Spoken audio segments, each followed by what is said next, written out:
On my way into work this morning, I hear the chime, and there it is, the check engine light on my dash. So I was listening to an audiobook through Android Auto at the time. So I just press the home button to go back to my main menu here and hit vehicle info. And there you see all the vehicle info, tire pressure, battery voltage, and there's the check engine light. So I can just tap right there, and it shows me the error code that's causing that check engine light. It's a P0441. Now, I don't know what that means, so I just hit the hot button on my steering wheel to bring up Google Assistant.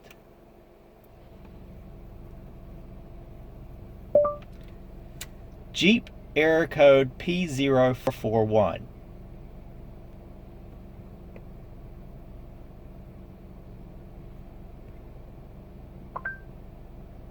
On the website engine-codes.com, they say, the P0441 code means that the control module has detected a leak in the evaporative emission.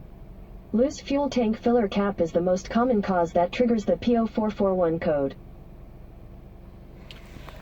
So there you go. I need to put my fuel cap on. And I did all that while driving.